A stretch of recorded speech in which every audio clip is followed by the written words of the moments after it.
que isso foi me despertando para isso, né? E comecei a querer saber mais, querer estudar para poder ajudar, né? Até mesmo não só na escola, também na clínica como psicopedagoga.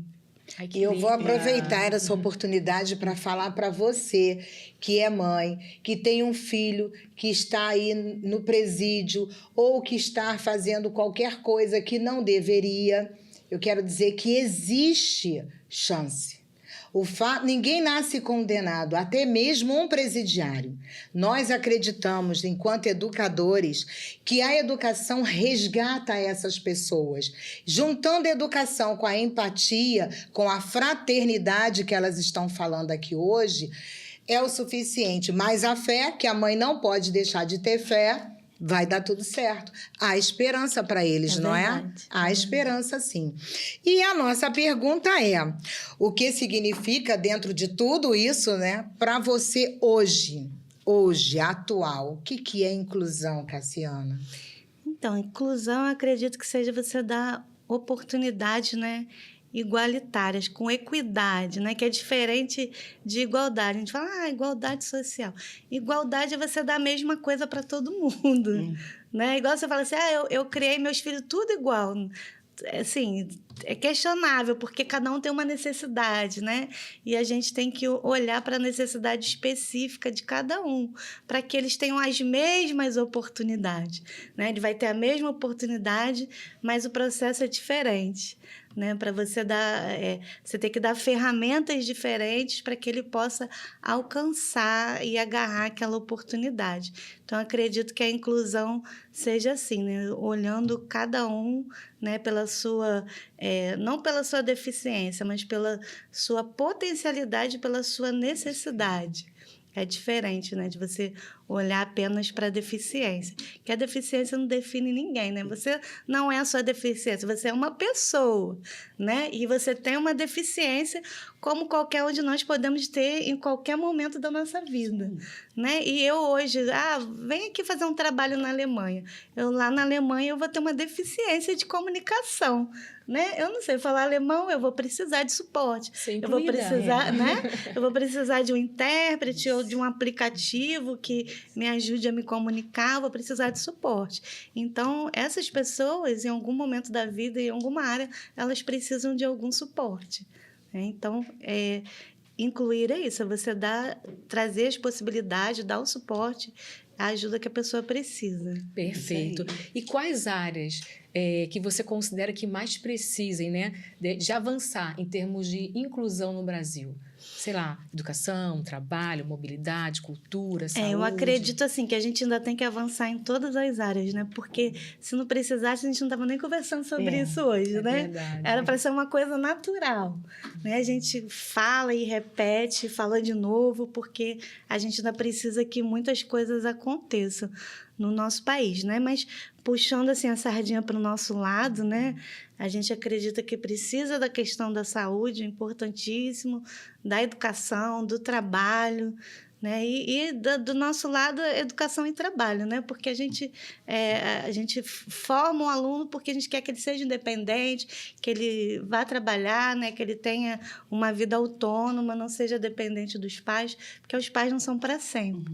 Né? Então, esse é o nosso objetivo. A gente acredita que realmente precisa ter avanços nessa área.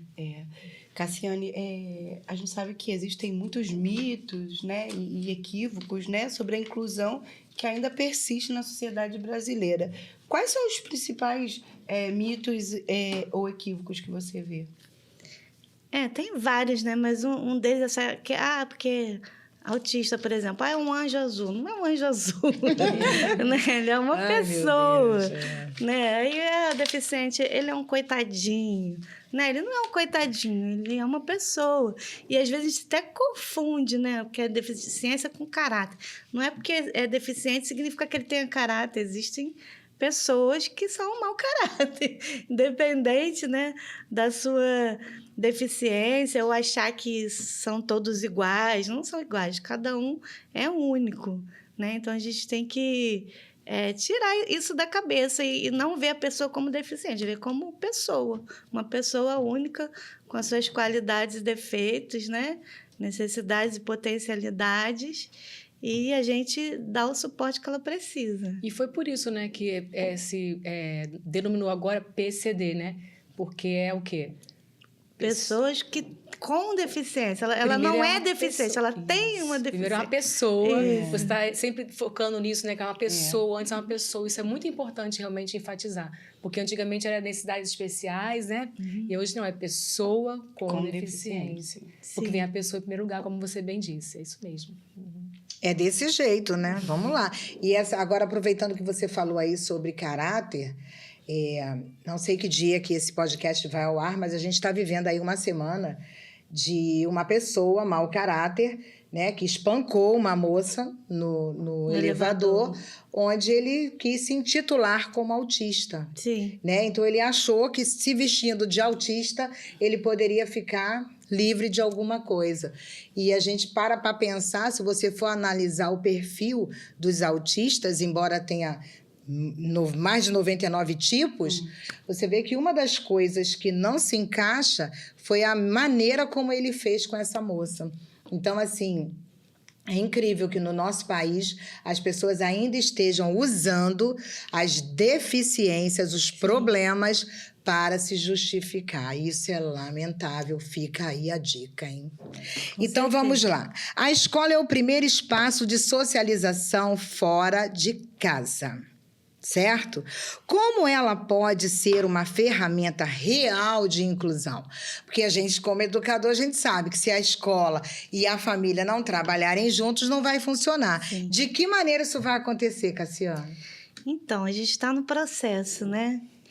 Se a gente pensar assim, que até, como eu falei agora, até pouco tempo atrás, essas crianças estavam presas em casa. E quando se desregulava muito, né, ia para alguma instituição. Então, é uma coisa muito recente. A inclusão é recente, que às vezes a gente fala, nossa, triplicou, multiplicou, né? Lá no Brigadeiro, mais de 90 alunos incluídos. Porque não existia antes? Existia, mas eles estavam presos em casa. Pode ser que tenha alguma coisa, né? Como tem os estudos agora sobre o autismo, fatores externos que estejam influenciando, pode ser que tenha? Sim, mas, né, grande parte do crescimento é diagnóstico e é porque eles agora estão saindo de casa, estão nos espaços. Então, a gente está no processo, ainda caminhando, aprendendo, né, como lidar. Então, a escola, ela precisa, obviamente, primeiramente, acolher, né? Acolher e todo mundo entender, né? Mas não só ficar no acolhimento, né? Não só ficar socializando, porque socializar, a criança pode socializar na pracinha,